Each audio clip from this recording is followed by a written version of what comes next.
करने जा रहे हैं भारतीय सांख्यिकी यानी इंडियन स्टैटिक्स।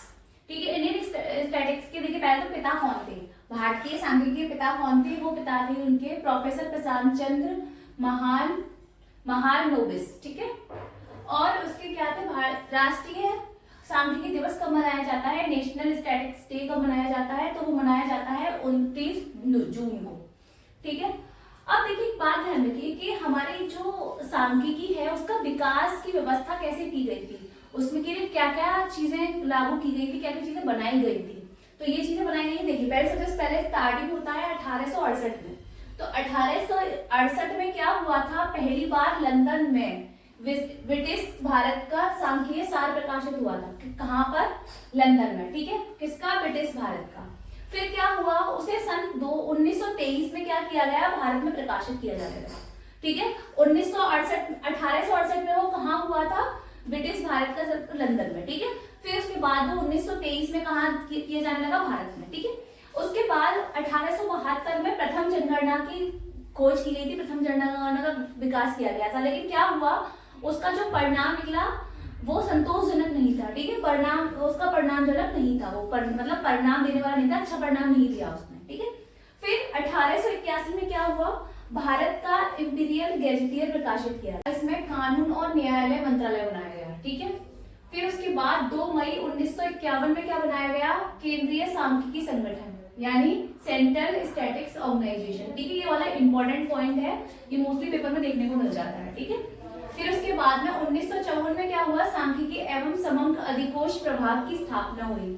ठीक है, अब आता है, देखिए क्या, अब आता है केंद्रीय मंत्रालयों के अधीन कौन कितनी सांख्यिकी इकाइयां हैं, मतलब कौन कौन से केंद्रीय मंत्रालयों के बीच में कितनी इकाइयां हैं, सांख्यिकी इकाइयां। ठीक है, तो क्या है, आयोजन मंत्रालय, आयोजन मंत्रालय में देखिए कितनी है, इसमें 181 इकाइयां हैं। ठीक है, कितनी है, 181। ठीक है, जिसमें से क्या हो रहा है, 171 इकाइयां क्या है, जो राष्ट्रीय प्रतिदर्श सर्वेक्षण संगठन के अधीन काम कर रही है। देखिए राष्ट्रीय प्रतिदर्श सर्वेक्षण संगठन क्या होता, क्या है, ये होता है NSSO, इसका शॉर्ट फॉर्म होती है।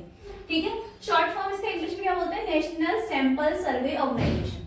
ठीक है, तो इसका ये देखिए यहाँ पे सीन है, इसका एक आगे पढ़ लेते हैं फिर देखते हैं। ठीक है, कार्य कर रही है। ठीक है, अब सांख्यिकी विभाग की स्थापना केंद्रीय सचिवालय के अधीन हुई थी। ठीक है, किसकी, सांख्यिकी विभाग की। ठीक है, फिर सन 1961 में की गई थी, मतलब किसकी बात कर रहा है, सांख्यिकी विभाग की स्थापना कर रहे हैं, केंद्रीय सचिवालय के अधीन हुई थी। ठीक है, केंद्रीय सचिवालय इसका पुराना नाम है, राष्ट्रीय प्रतिदर्श सर्वेक्षण संगठन का। ठीक है, इसके अंतर्गत की गई थी सांख्यिकी विभाग की स्थापना, कब, 1961 में। ठीक है, और सन 1973 में से क्या किया गया, आयोजन मंत्रालय के अधीन कर दिया गया, आयोजन मंत्रालय को सौंप दिया गया। ठीक है, किसको, सांख्यिकी विभाग को। ठीक है, तो अब देखिए क्या है, 1950 में केंद्रीय सचिवालय की स्थापना हुई थी इसकी। ठीक है, अब इसका क्या है, और 1957 में इसको हस्तांतरित किया गया था, ट्रांसफर किया गया था। ठीक है, फिर 1971 में इसका नाम NSSO पड़ा। ठीक है, नेशनल सर्वे संगठन, इसके अंदर ही क्या हुआ था, सांख्यिकी विभाग की स्थापना हुई थी 1961 में, और 1973 में ये आयोजन मंत्रालय के अधीन कर दिया गया। कृषि मंत्रालय में क्या हुआ, इसमें 36 इकाइयां कार्यरत थी, मतलब 36 इकाई इसमें कार्य कर रही थी। ठीक है, उसमें से क्या, आर्थिक एवं सांख्यिकी सलाहकार कार्य करने में 1947 में की गई। मतलब जो आर्थिक एवं सांख्यिकी सलाहकार थे वो स्टैब्लिश किए गए थे कब, 1938 में, लेकिन उनका कार्य जो स्टार्ट हुआ था वो हुआ था 1947 में कार्य। ठीक है, वो कब हुआ था उनका कार्य, 1947 में। ठीक है, अब 1930 में भारतीय कृषि समग्र शोध संस्थान की स्थापना हुई।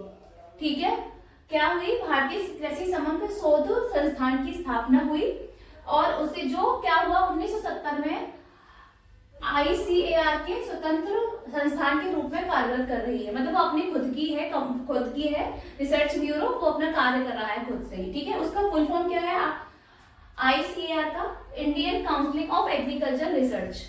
ठीक है, अब देखिए गृह मंत्रालय क्या हो, गृह मंत्रालय में कितनी इकाइयां कार्य करती हैं, 34, जिसमें से क्या हो, 33 इकाइयां भारत के महापंजीकार और जनगणना आयुक्त में कार्य करती हैं। ठीक है, ठीक है, और एक क्या करती है, एक इकाई उत्तर पूर्वी परिषद में कार्य करती है। ठीक है, तो देखिए ये बहुत इंपॉर्टेंट है, महापंजीकार और जनगणना आयुक्त। तो इसका गठन कब किया गया था, इसका एस्टेब्लिश हुआ था ये 1948 में, ठीक है। और उसका हेडक्वार्टर था नई दिल्ली मंत्रालय। देखिए ये मंत्रालय जो है वो इम्पोर्टेंट नहीं है, बस इसमें ये बताना इम्पोर्टेंट था कि इसमें कितनी इकाइयां हैं, ठीक है। तो हमने वो इकाइयां बताई हैं। उद्योग मंत्रालय में कितनी है, 7 सांख्यिकी इकाइयां। वित्त मंत्रालय में कितनी है, 5 सांख्यिकी इकाइयां। वाणिज्य मंत्रालय में है 8 सांख्यिकी इकाइयां और श्रम मंत्रालय में है 4 सांख्यिकी इकाइयां, ठीक है। अब आता है आपका, देखिए जो भारतीय समंकों के दोष, यानी जो इंडियन डाटा है, आप जो डाटा कलेक्ट करते हैं, ठीक है, उनमें क्या क्या दोष हैं, क्या क्या परेशानियां हैं। तो क्या है, देखिए पहला है अपर्याप्तता। अपर्याप्तता का मतलब अच्छे तरीके से हमें क्या है, प्रोवाइड नहीं हो पाता, अपर्याप्तता, ठीक है। अशुद्धता मतलब करेक्ट पर्याप्त नहीं होता, करेक्ट मतलब गलत हो जाता है कभी कभी प्राप्त, ठीक है। कभी कभी चीजों में सही भी हो जाता है, कभी मतलब इस मान के चलिए कि आप जब सर्वे करने आते हैं लोग, तो हम उन्हें अपनी सारी चीजें बहुत अच्छी तरीके से, सही तरीके से नहीं बताते। तो इसमें क्या है, अशुद्धता मतलब सही नहीं है सारी चीजें। प्रकाशन में देरी, जो हम प्रकाशित करवाते हैं चीजों को, जैसे हम कोई भी इकोनॉमी वगैरह के बारे में कोई भी चीजें प्रकाशन करवा रहे हैं या कुछ करवा रहे हैं, तो हम उस चीज में लेट हो जाता है, तो प्रकाशन में देरी। समंकों में एक रूपता का अभाव, जो आप क्या करते हैं, जब आप समंक होते हैं, जब आपके डाटा कलेक्ट किया जाता है, वो एक तो क्या होता है, हम उसे एक अच्छे तरीके से एक ही रूप में एक ही जगह इकट्ठा करके उसे अच्छे से हम प्रोवाइड नहीं करा पाते लोगों को, ठीक है। अब है उचित विश्लेषण का अभाव, मतलब अच्छे तरीके से उसके बारे में बता नहीं पाते। उचित सामंजस्य का अभाव, मिलजुल कर कार्य करने का अभाव नहीं है इसमें, मतलब अभाव है कि लोग मिलजुल कर कार्य नहीं कर पाते, ठीक है। स्पष्टता का अभाव, स्पष्ट नहीं है बातों को क्लियर कहना, वो आपका अभाव है, क्लियर नहीं कह पाते लोग, ठीक है। अपर्याप्त प्रचार, मतलब प्रचार जो करते हैं वो अच्छे तरीके से प्रचार नहीं। अब देखिए अब क्या है, भारतीय समंक संकलन की कठिनाइयां, क्या क्या कठिनाइयां आती है। अभी तक हमने पढ़ा था दोष है कि जो चीजें उपलब्ध नहीं है वो, अब क्या क्या इन चीजों को करने में क्या क्या दिक्कत होती है। तो क्या होती है, अशिक्षा, मतलब शिक्षा का अभाव नहीं है, ठीक है, शिक्षा नहीं है, शिक्षा की व्यवस्था नहीं है, ठीक है, पढ़े लिखे नहीं है लोग, मतलब शंका व संदेह, लोगों पर मतलब डाउट है, बहुत ज्यादा लोग संदेह करते हैं चीजों के लिए कि मतलब हाँ अगर हम जैसे डाटा दे देंगे किसी भी चीज के लिए तो हमारे लिए क्या दिक्कत होगी, दिक्कत भी हो सकती है बड़ी, तो लोग अपने डाटा जो है वो सही से प्रोवाइड नहीं कराते, ठीक है।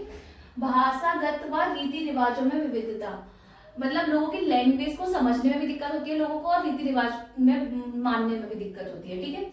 आयोग संगठन, मतलब जो भी कलेक्शन करने आते हैं आपके डाटा को, ठीक है, जनगणना वगैरह वाले जो आते हैं, तो वो क्या कहते हैं, उनको हम क्या कहते हैं, मतलब जो डाटा देते हैं, जैसे मान के चलिए आपकी एज 25 ईयर है, तो आप उन्हें बता देते हैं 24, 26, 22, तो मतलब कहीं ना कहीं आप चीजों को गलत कर देते हैं। तो आयोग संगठन, ठीक है, ये कठिनाइयां हैं, दिक्कत जो है, देश का विशाल आकार, जो देश है वो बहुत बड़ा है, तो हम अच्छे से चीजों को प्रोवाइड नहीं कर पाते, लोग अच्छे से चीजों को प्रोवाइड नहीं कर पाते, ठीक है।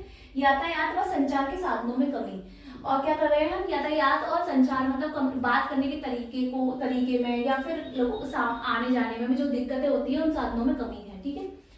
अब क्या है, अब इन्हें कैसे सुधारा जा सकता है, भारतीय समंक के सुधार, ठीक है। तो कैसे सुधार है, रिक्तता को दूर करना, मतलब जो भी खाली जगह है उन्हें जल्दी से जल्दी फिल करना, खाली ना रहने देना, ठीक है।